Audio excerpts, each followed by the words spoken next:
Hello there, Roger Blair, Rebecca, a little twisted. We got Lauren in the house with Leonard, and everybody's starting to slide in. Hello there, Henry. John. So, Val, I sent you a message. Check your messenger, please. Welcome, everybody, to another edition. Old Bear. Hello, Old Bear. So interesting. And so, Val, what are you up to? Not much. This is a beautiful fall day here in southeast Michigan, right off the Detroit River. We got sun, we got cold air. Everything is fine. I hear tell there's a football game. Football? A football game tonight. Oh, Lord. Yes, you know that the boys got to watch the football game. Right. Mm-hmm. All right. So we got cooking tonight, kind sir. We got Michael Harrell coming in from Pork and Beans. Speaking of pork and beans, I like me some pork and beans every now and then with a bologna sandwich. The American food, that's not bad. So we'll bring him in and see what he's got to. All right, come on down, Michael. Welcome to the show. How are you doing there, kind sir? Hey, folks. Thanks for the invite. Yeah, absolutely. Nice to have you. So introduce yourself and tell us a little bit about your history. Well, I'm 74 years old. How far back do you want me to go? It's up to you. Well, this is a Sasquatch show. So my first introduction to the Sasquatch was in 2012. And it was sort of a spiritual experience. Sasquatch came and took me out of my sleep and took me out to, I was living in Miami at the time, and they took me out somewhere out west and had me talk to a rock. So I talked to this rock for 3 hours. And the rock introduced himself as a rock god, or God rock. And then he just proceeded to tell me in those 3 hours the whole evolution of life on Earth, how water and rock make life. And when life becomes life, it makes more water and rock. And it went on and on and on, from microorganisms all the way up to human beings. So that was my introduction to the Sasquatch people. But then I didn't know it at the time. I was just thinking like, wow, I'm having this like out of body, sort of like shamanic journey kind of a thing going on. And then that's that, you don't know if that's real. But then what happened is the next day, that rock, I walk around in broad daylight, that rock kept talking in my head. It was like a mind speak kind of a thing. It started talking to me about electricity and TVs and telephones and telegraphs and light in your house, how all that is made by water and rock, water and rock is what inspired all these people like Tesla and Alexander Graham Bell and all those guys to make electric stuff. And then he went on he did that like 3 days in a row talking to me. And I was like astounded, because I'm getting all this information about a rock god. I never knew that there was such a thing as a rock god. And then what I realized, I think on the 4th day, that the Sasquatch had set this whole thing up. And they were answering a question. I had a question from a friend of mine in Texas. His name was Thomas Hughes, and Thomas Hughes was like a radio guy. He was a part Indian, and he was on an American Indian radio show, and he was one of the Sasquatch guys that had a Sasquatch program back in 2012. And I ended up calling him up one day, and I was talking to him for a while, and one of the things that stuck in my mind was when he was talking on his show, he was saying that, he was talking about the first time he ever had mind speak. And then he was talking about how he was talking to the plants around his house. And that was my question. How can you talk to the plants around your house? I mean, what kind of a mind space was that in? Of course, when I called him up, he gave me this completely miserable answer. He just said, "Oh, I'm Indian. That's what we do. We talk to everything." And so that didn't really help me much. And then it's like 2 weeks later, I got this whole shamanic journey. So my experience with the Sasquatch people has been on the spiritual side ever since then. I don't go out in the woods. I don't, I don't want proof. I'm not a researcher.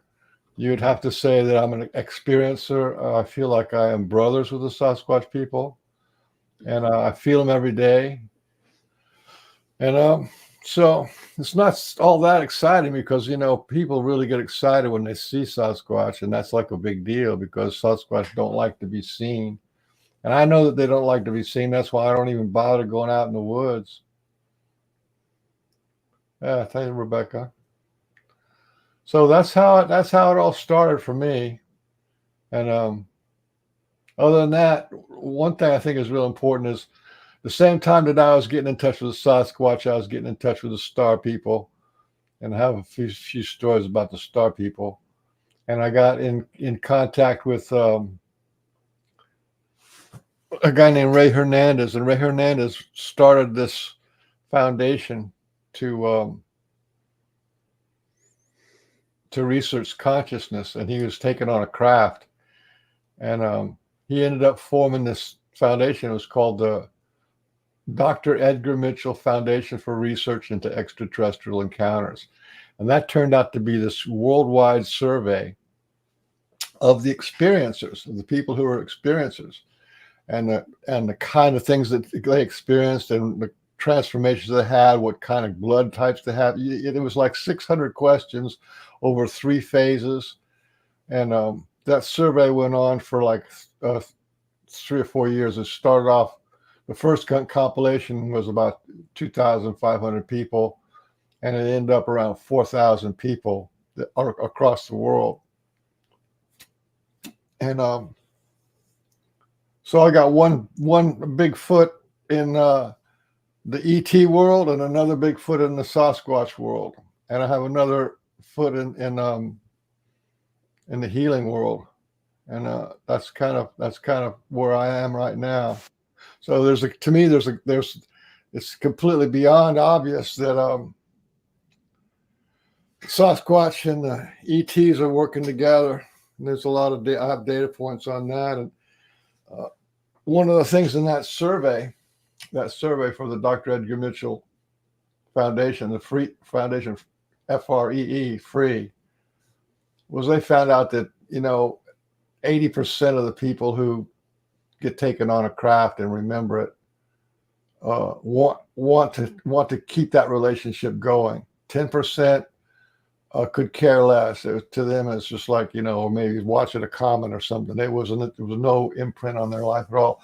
And then another 10% had a hard time. They really felt like they were abducted and abused, and they don't like it. But still, 80% of the people, that's a huge number. They came up with some kind of, they crunched some numbers. There's something like 5 million people they expect have been on a craft and been influenced. And people's life change when they go on a craft. So there's life changes from the people who have near-death experiences. There's life changes from people who have the Sasquatch experiences, and there's life changes from the people who've been or either from all their life or they've been on spacecraft. So it's kind of a big picture there. Well, interestingly, there was a professor of philosophy in Detroit, Michigan, Wayne State University, who used to tell the students, "We're all star people," under the premise that when the comets fall to the earth, it mixes the soil. We plant seed in the soil. We eat the bounty from the ground. It's in our body. And when we die, we go back to the soil.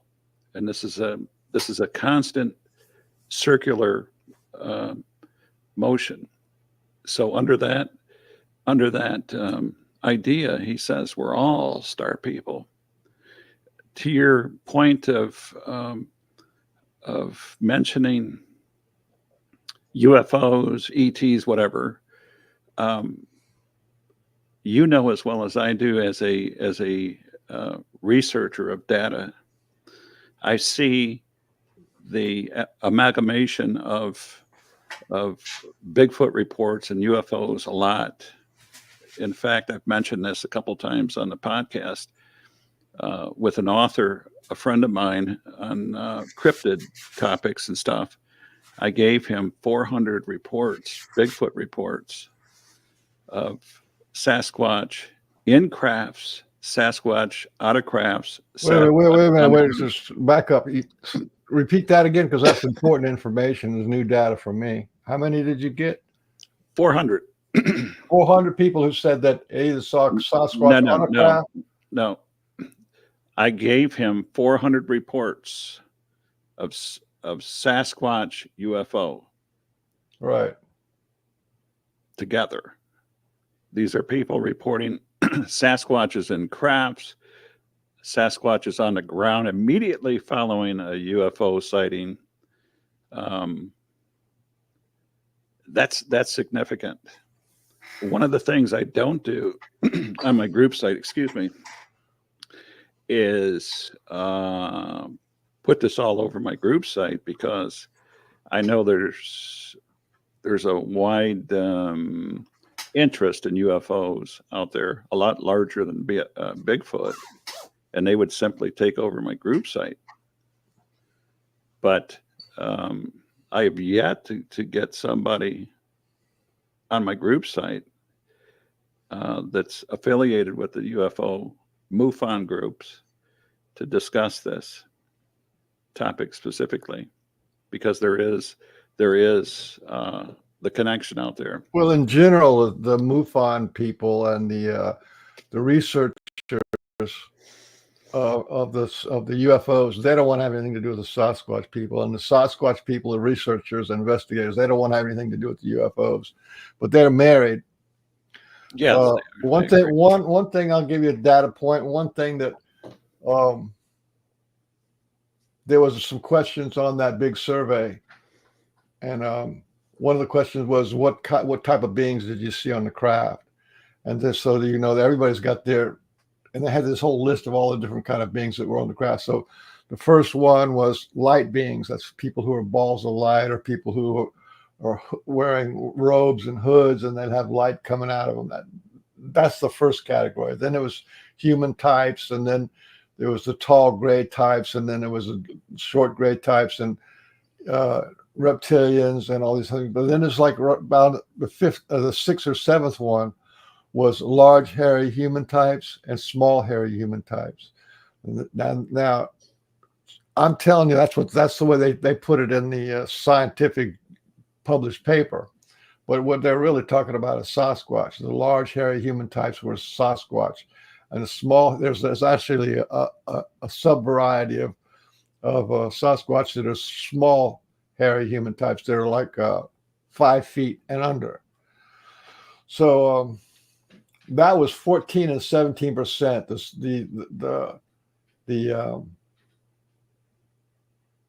The large hairy human types, the large Sasquatch was 14% of the people who've been on craft saw the large hairy human types, and then the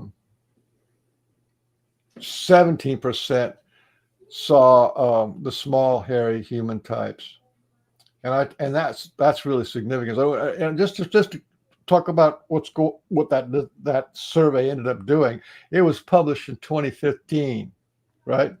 So in 2015, because it was an academic published, there's a book, there's I think 3 books now, but there was a book and published papers, several published papers on this in scientific journals, and peer reviewed, the whole 9 yards.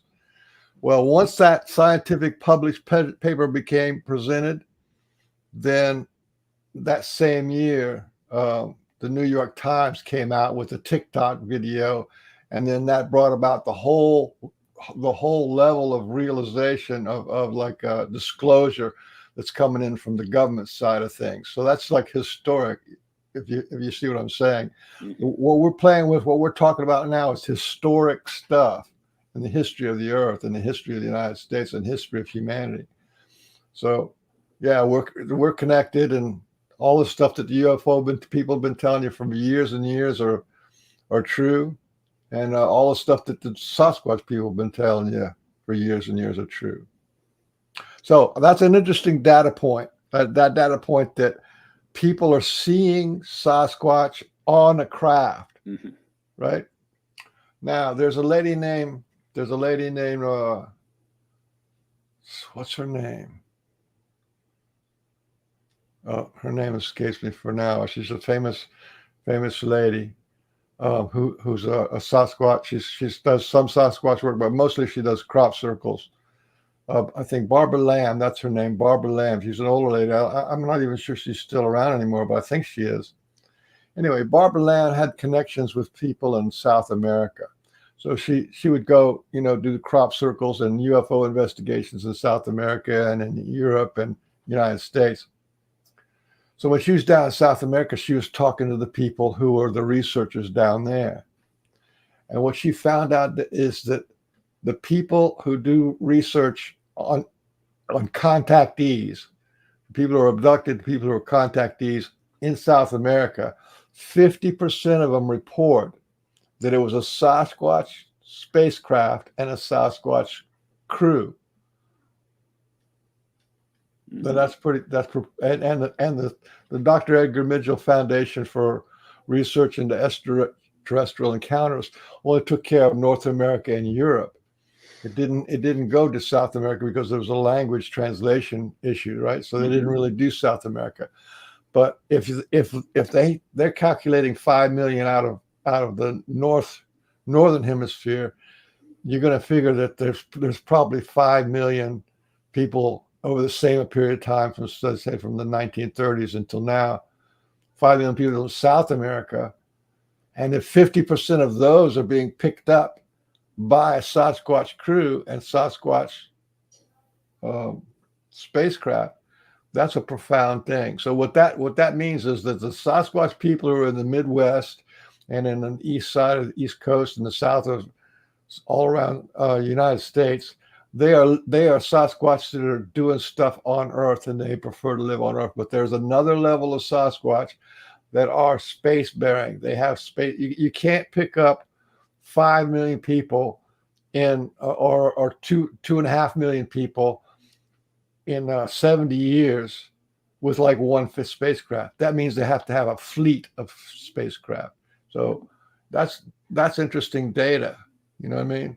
Mm-hmm. A lot of people don't have this because, like I said, the Sasquatch people are not looking for UFOs, and the UFO people are not looking for Sasquatch, but they're on the same team doing the same thing and having the same results. Well, when people are connected with the Sasquatch people, they have spiritual transformations, a raise in consciousness, more kindness, more less money oriented, and all this kind of stuff. And the same thing was happening with the ET people. When the after effect of being engaged with ET people, and it's the same kind of stuff that happens when people have a near-death experience. Mm-hmm. So these are interesting data points. There's published papers on all this stuff. Well, Michael, I see some correlations between the two topics and stuff, but I might also remind you that I've gotten some good reports from UFO people and ghost hunters. As a matter of fact, those different sectors I think blend together when it comes right down to it.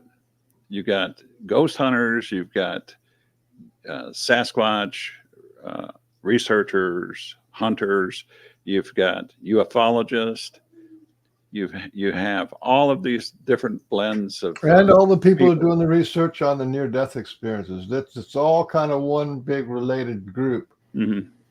Well, it's funny you say that. It seems to me I recollect a head-on car collision I was involved in back several years ago, and For the life of me, I thought I was dead. Everything went black. Everything was in slow motion before the impact. I seen it. I couldn't react fast enough, but there was nothing else for me to do but to sit back and think. And that's what I did. When I was in college, I wasn't a mathematician. I excelled in reading, speaking, philosophy, literature, arts, but my favorite subject was not math, that's for sure. And yet, in that moment in time, it seemed as though I was doing these calculations, time and distance, space, time and distance. And I was calculating the nature of the impact, the severity of the impact, weighing back and forth whether or not I would survive this collision. This is from my heart to the listeners. As I sit here today and tell you this, I can tell you that I sustained some severe injuries over this incident. And immediately following impact, everything was black. Everything went dark. And I thought the car was on fire. And I was thinking to myself, in my consciousness, I was asking myself, is this what death is? There's nothing here. It's all black. Everything is black.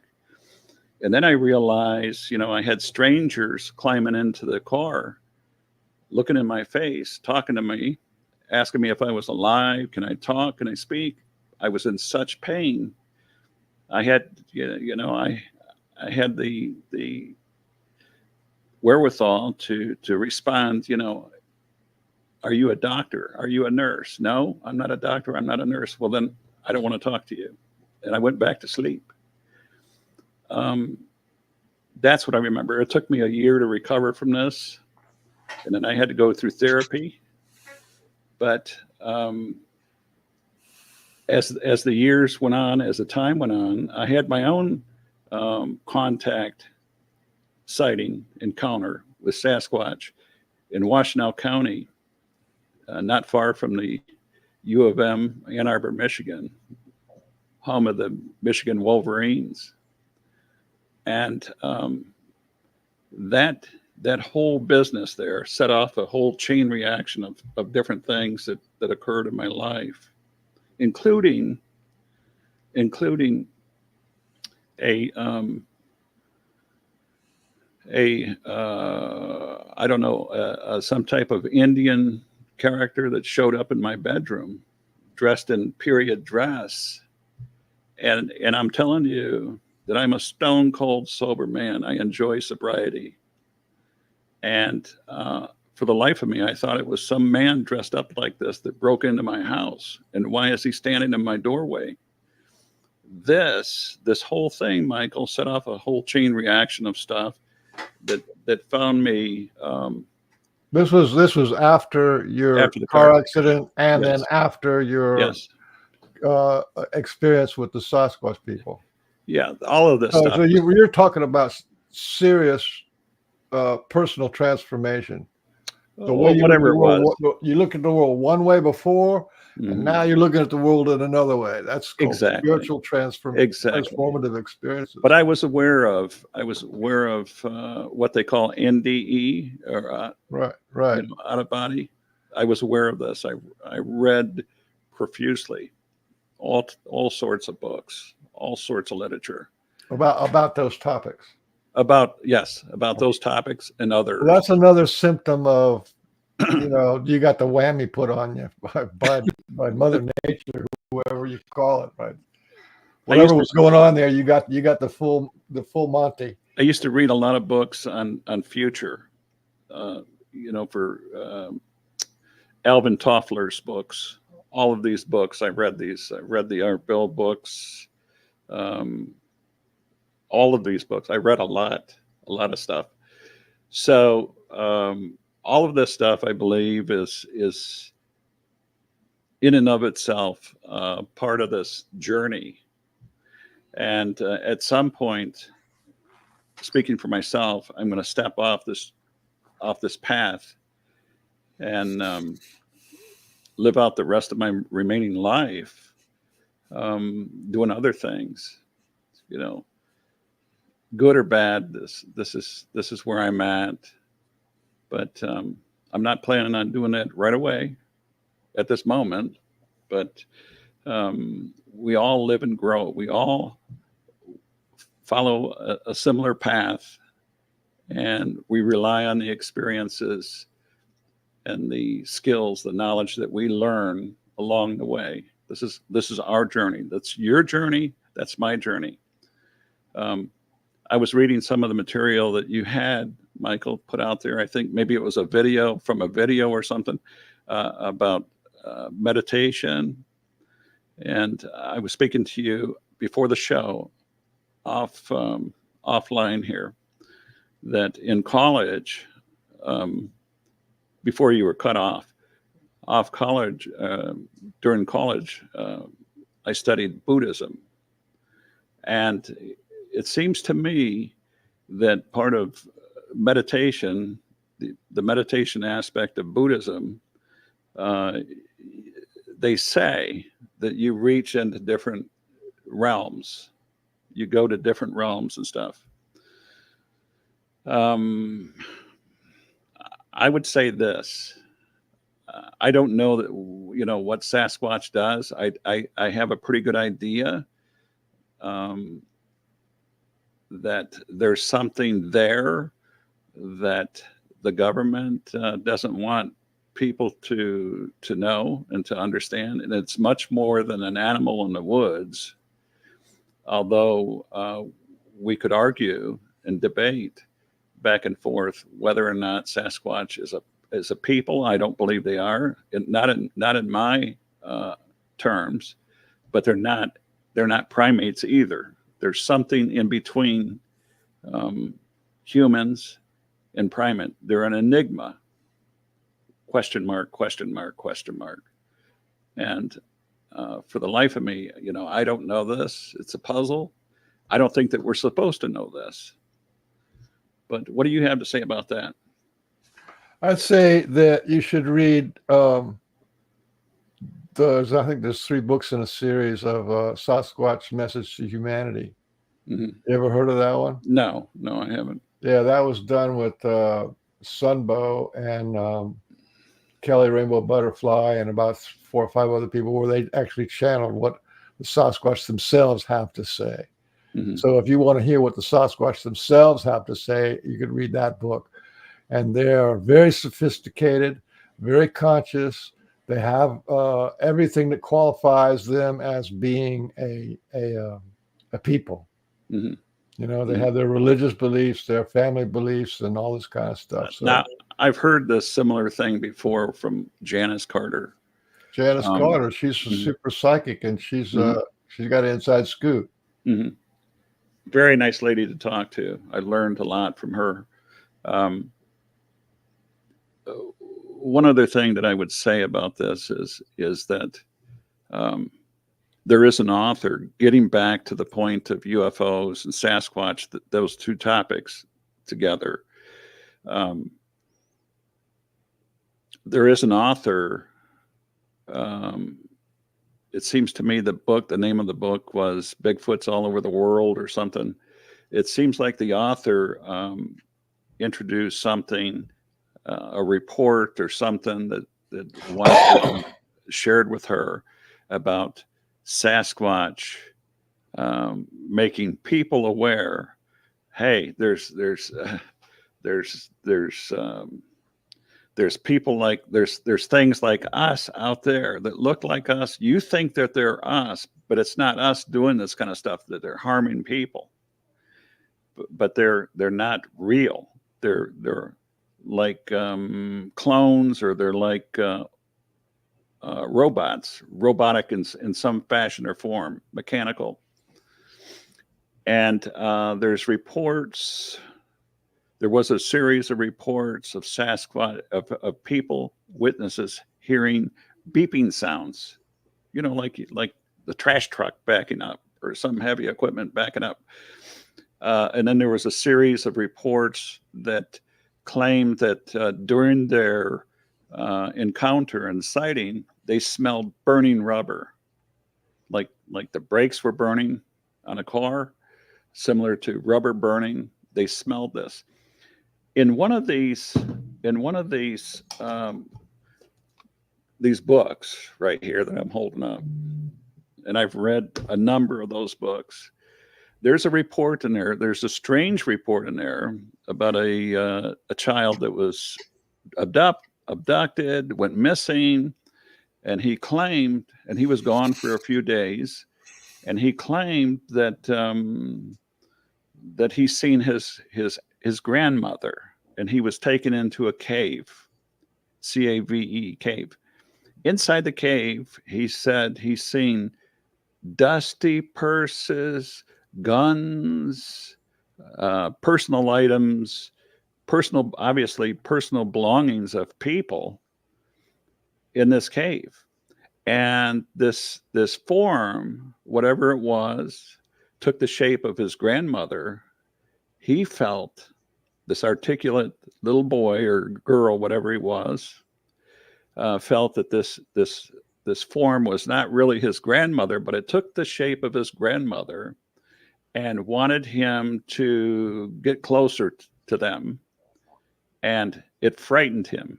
He was startled. He knew his grandmother had been deceased.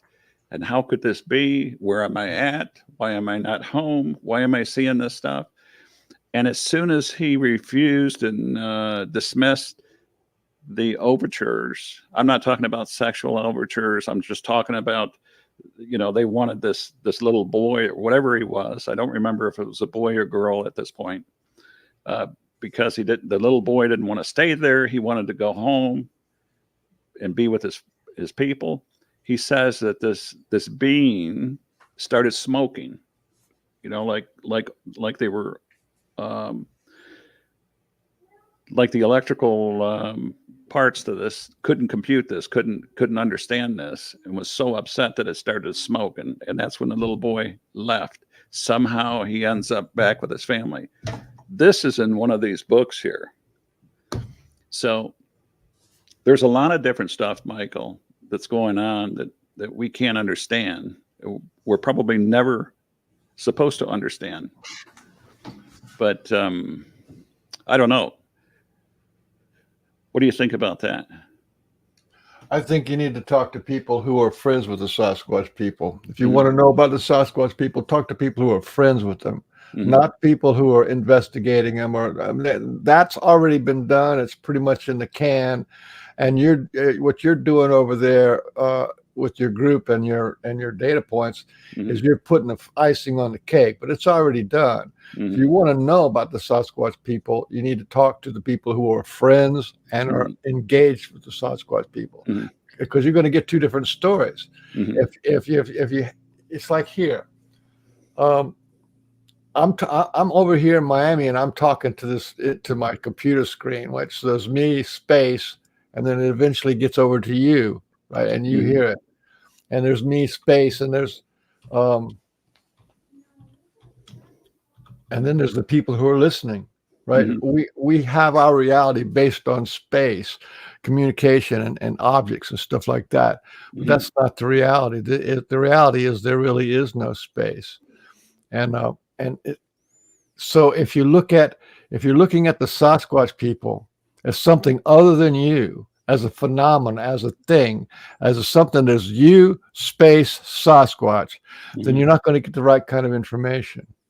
Just like if you say, there's me, oh, hey, Arla, a soft, open heart, right? It takes a soft, open heart to be able to feel love from a distance. Like you can feel love for your grandfather, you can feel love for your family or your dogs, even when they're not in the room, you can feel that love, right? There's no space there because you're feeling love whether they're there or not, right? So there's no space when it comes to love and many other things. So that's the difference. The difference is when you do research, it's like you're researching a topic that is outside of you and away from you. But that's not the reality of the Sasquatch. The Sasquatch, like friends or like a family or like a spiritual connection to God or something like that, is an inside job. There is no space. Mhm. There's no space between you and God, because whenever you experience God in church or not, or like when you go to Christ moment, like you said, when you had your accident, when you experience that, it's an inside job. It's not there's no space involved there. Mhm. So I don't know if that helps you or not, but you're not going to learn Sasquatch from the outside. Mhm. You have to learn it from the inside. Mhm.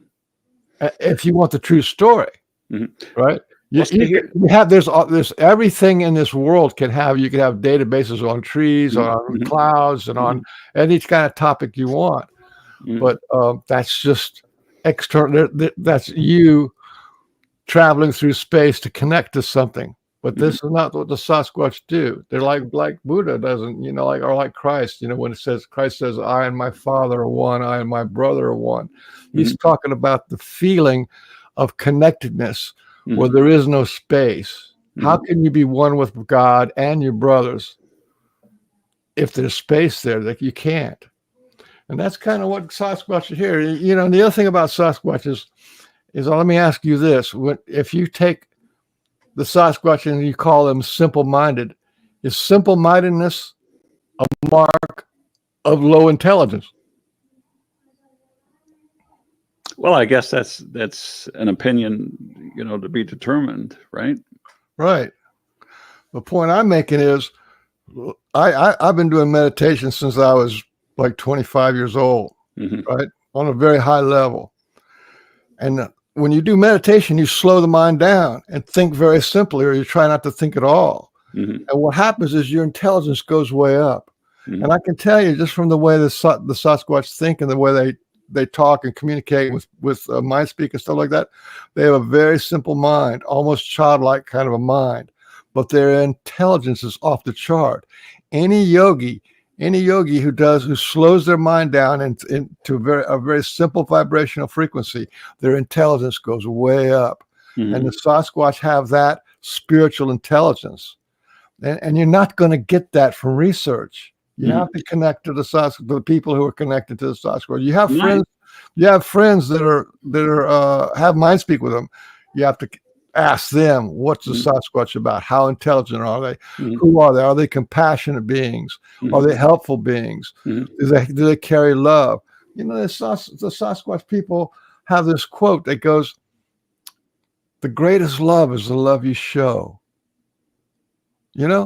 And so when you hear people talk about gifting, they gift you, you gift them, they gift you, they're giving you a little flower, they're giving you a little rock, but they're coming across time and space to do that. And they're just to show you love. These beings who you can't even see, you can't even find, they show up on your house and they give you a feather or they give you a rock.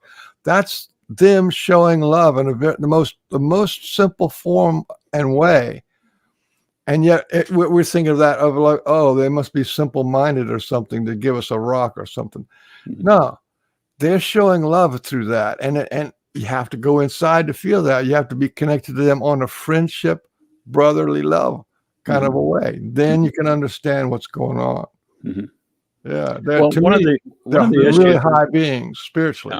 One of the issues that I have with people saying that they channel Sasquatch, are you listening to Sasquatch? Or are you listening to the person, whatever's in the person's heart, their soul, that they're telling you? There's no way to prove that, Michael. There is, but it takes a while. There's people who've done it. I mean, that's the issues I have with that. You can look at this guy Dean Radin, who's part of the I forget what it is. He does research into that kind of stuff. That you can't, they know that all that stuff is actually real. But here again, I agree with you 100%.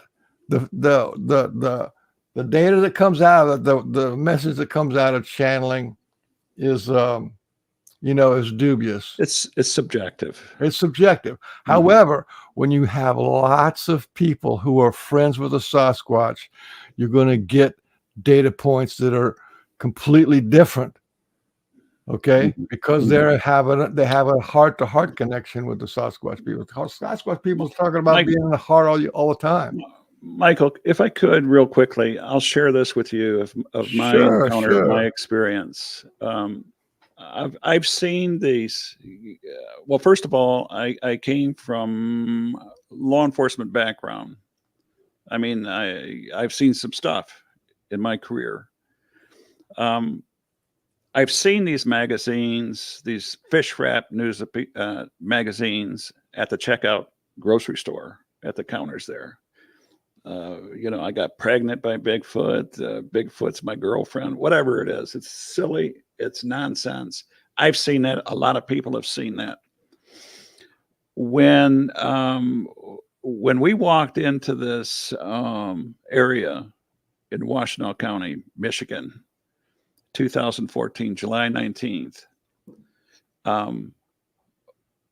I seen two individuals. One that I seen about 9 foot tall on the side of a tree, either climbing up or climbing down. I don't know which it was. In the tree next to it, there was a second individual, completely blonde, like those dogs that you see with very wealthy people. I'm stereotyping. But that was up in a tree, and it seemed unbothered with us down there on the ground. I did not capture a picture of that. I captured a picture of the individual that I seen. When the picture was taken to the UK, it was sent back to me, identifying 4 or 5 others on the ground, laying on the ground, crouching down, all around us. From my memory, from my experience, I felt as though I walked into a group of people on a sidewalk who were talking, engaged in a conversation, until I walked in there like an intruder. At which point, it appeared as though I had all these different voices talking to me at one time, asking me who I am, who am I, what do I want. They want to know These about voices me. in your head, or were they I didn't impressions see any. or feelings? Yeah, these are So it thoughts. was it was interpretation of the feeling that you said, right? It was an interpretation of Because thought. there's different kinds of mind speak. Some mind speak is actual words in your head, Mhm. and the other one is impressions, a feeling, Mhm. sensation that you interpret. Mhm. Remote That's viewing is like that.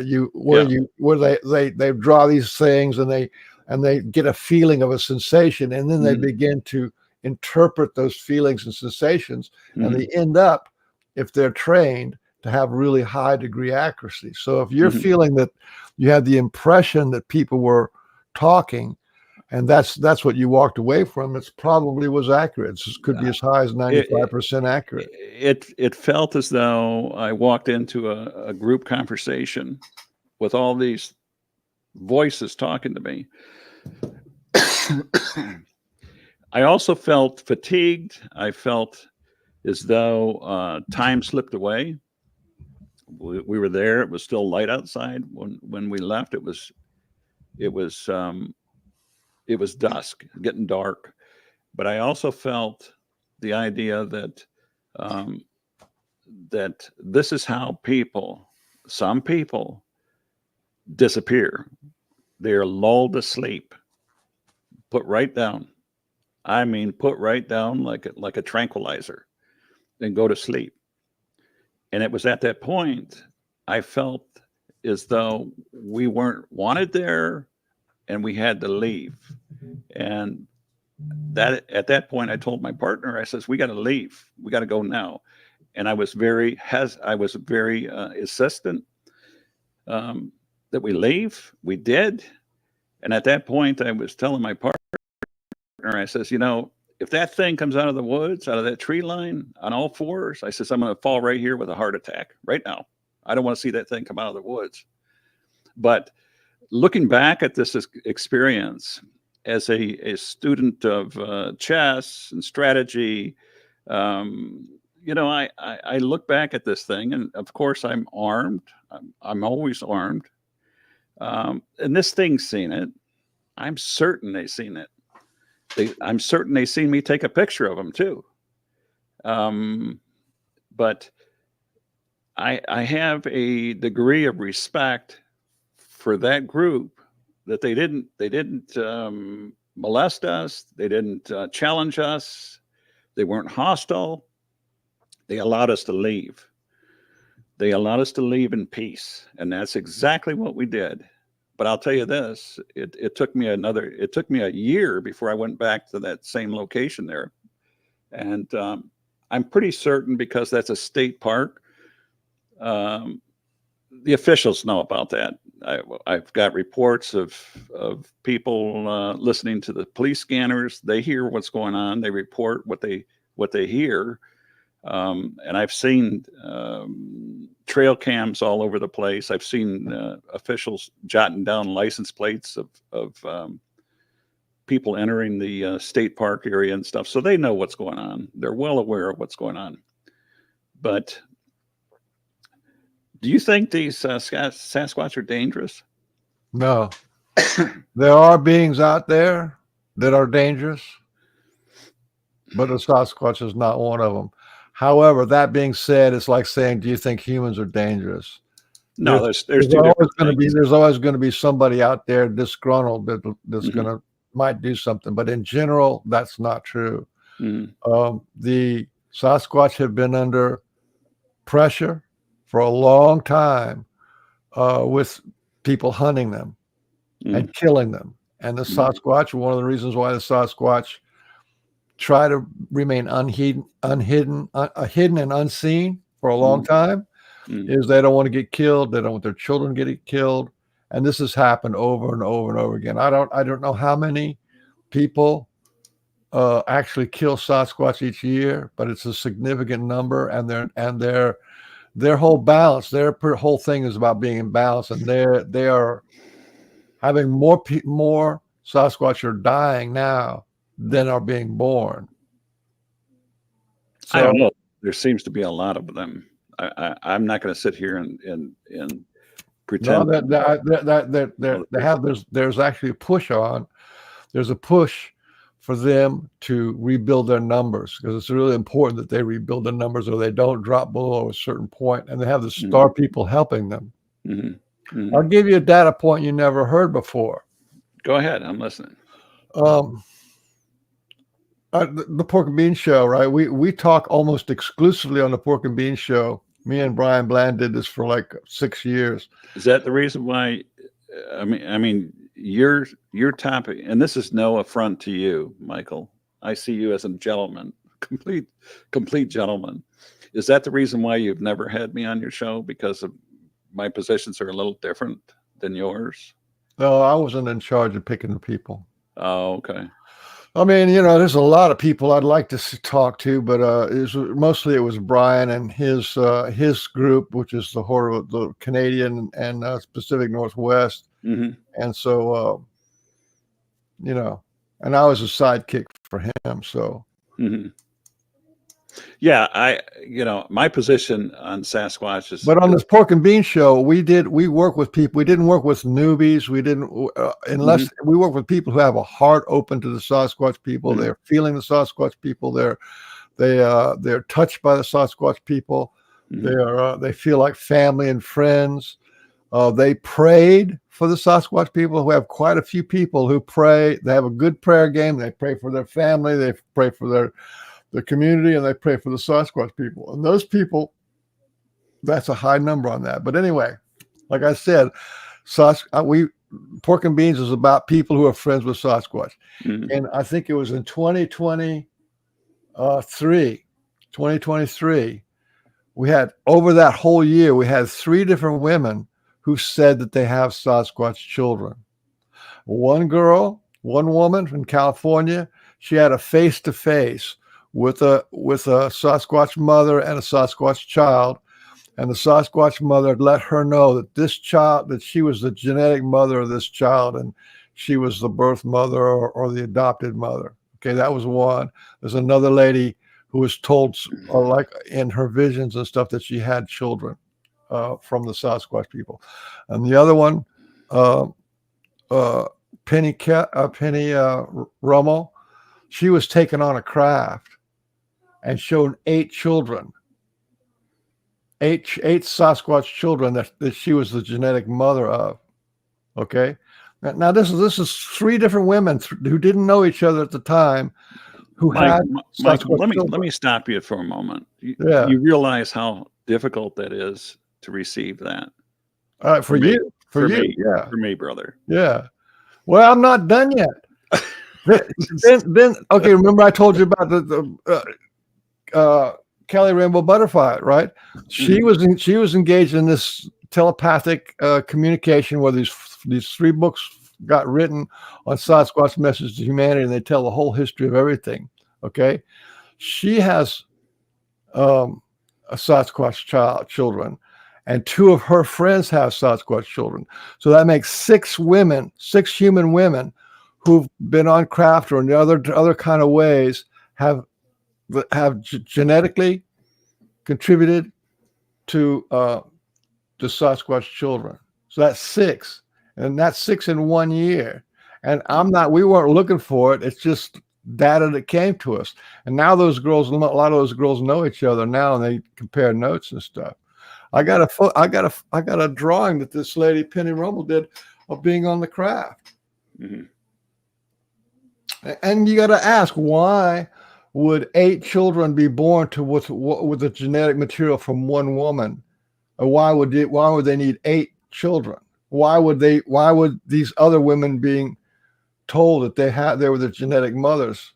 Why is that? And that goes back to what I was saying, is there's pressure being put on the Sasquatch community, actual living Sasquatch community. Their numbers aren't as good as they should be. Well, if you believe that these children had the mother's genetic makeup, who is the father? So I don't know, but there was Sasquatch involved in all of this stuff. Mm-hmm. What I'm saying, this is when you as soon as you take them on the craft, mm-hmm. that's a whole nother story when they have genetic material. I mean, and like you said, you've got 400 data points of Sasquatch coming out of craft, being on a craft, or Sasquatch seen in the same area or the same night as ETs or lights. They're working together more than we know. I agree. And remember, I sent one of your group, I sent this list of 42 things to the Sasquatch. Yes. 42 topics that the Sasquatch and the ETs have in common. So these guys are working together for the same reasons and doing the same kind of things. You know, Mike, you and I agree there. To what extent, I don't know. But I would agree with that. So the thing that I would like you and your listeners, and I know that you have some listeners here today watching this, what I want you guys to go away with is a better understanding of who I am, what I do. You know, I'm not the bad person in this whole stuff. I used to hunt. I was an avid sports person. I love spectator sports. I love it. I love the competition. I love the excitement, the adrenaline. I don't hunt anymore. I don't even fish anymore. I used to do all those things. You know, that's a symptom. That's a symptom of having been transformed. That's the same kind of things that the near-death experience of people go through, and the same kind of thing that the people who go on aircraft, go on spacecraft goes through. They don't feel like hunting anymore. They're not motivated by money anymore. They have a deeper meaning in life. All these kind of things. You're a living example of a spiritually transformed human. You're an upgraded human. Put it that way. And let me ask you a question. Go ahead. Why are you so focused on Sasquatch now? And you have been for at least 4 years that I've known you. Because Michael, because of that sighting, that encounter, it led me down that path. And once you get into that path, once you dive into that rabbit's hole, it's pretty hard to get out of. It's need I say addictive? It certainly is. You know, I have this passion to to dig and dig and dig like a gumshoe guy. That's what I do. I'm the one that draws these confluences together and connects them together. This is that, and that is this. This is what I do. Well, what I'm saying is, I feel like that's part of a spiritually transformative experience. This look, I'll give you an example. I used to do a lot of skin diving and snorkeling when I was in my early teens, late teens and early 20s, right? And I've been chased out of the water, literally chased out of the water by sharks. I've seen shark whales and whale sharks, and I've seen there's manta rays. Those things are like 10 feet across, these big giant things. But that's like a real up close, personal, scary encounters, right? I never researched sharks. I never researched manta rays or whale sharks. I never researched any of that stuff, right? But the people who see Sasquatch do. You see, the people who are on craft, or they see a craft and it touches them and something happens to them. Right, there's something spiritual going on, right? I'm sure you've seen things in your life, maybe in a bear or something, or you've seen things in your life that could be big and scary, but that didn't make you drop what you were doing and go search out bears or badgers or you see what I'm saying? There's something else going on here with the people even all the people who are researchers. There's something else that's driving them. This is not normal because you know, ET's been around for like thousands of years, and so is Sasquatch. There's something going on here, and that needs to be taken into account fully. Michael, I just want to say that we're going to end the show here, and it was my pleasure to talk to you. I wasn't for sure how this was going to work, but you know, I really had a pleasure talking to you. It was very good. It was. It was a mental exercise. Let's put it that way. As a person myself, I'm at a place in my life where I feel like live and let live. That, you know, no harm done to anybody. That doesn't mean that I won't protect myself, my family, my neighbors, and stuff like that. But I'm a live, let live kind of person. In spite of and in contrast to what I write, what I say, that's where I'm at. And because you ask, I'll say this, that each one of us were born with the gift of free will. Free will.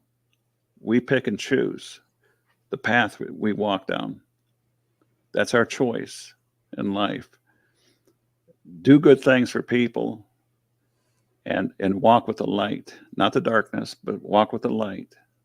That's the way we're meant to be, and that's the way I want to end the show. Is there anything that you want to plug? Do you have any books or anything? No, I just wanted to back you up and give you some praises. You're having a really deep spiritual experience with the Sasquatch people, and you have a lot to say.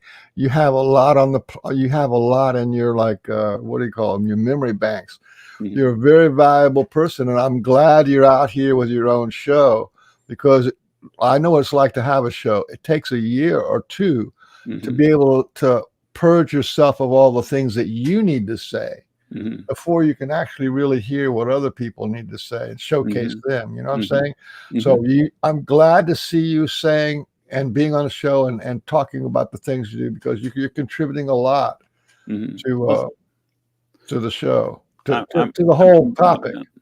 Thank you, Michael. I'm humbled. I've been following you. I've been respecting you for a long time, because you don't throw away data. That's the reason why I told you this thing about Penny Rummel and the six women in 1 year that I found out that none of them knew each other, but that now they do, that they have Sasquatch children. That's a data point. So, you know what I mean? You can't throw it away. You just have to see if something else develops out of that. Well, thank you very much, and I appreciate your time and the effort that you've taken to get this out. And hopefully, we'll do it again sometime in a very near my future. last message was the Sasquatch make really good friends, and it's not that difficult to make friends with the Sasquatch. Mm-hmm. It's really not. They're available. If you have an open heart, just say, "Hey, I want to be friends," and they already know who you are. I guarantee it.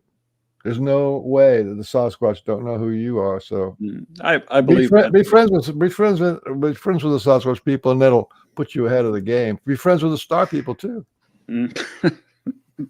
Thank you very much, Michael. I appreciate it. Thank you. Much respect. You as well, my friend. You as well. And that's going to wrap it here for me. Thank everybody out there.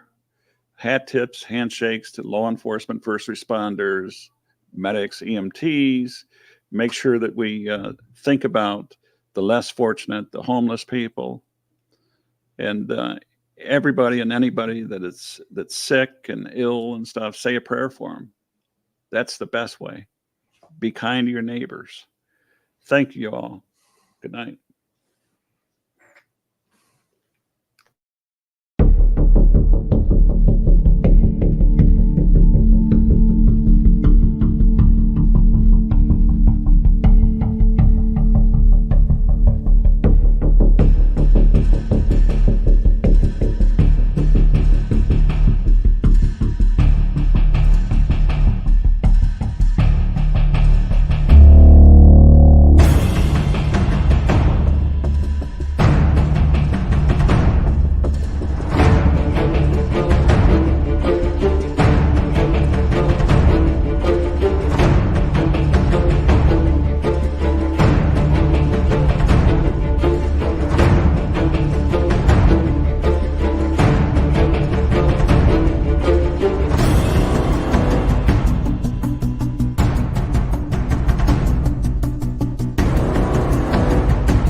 YouTube channel near you.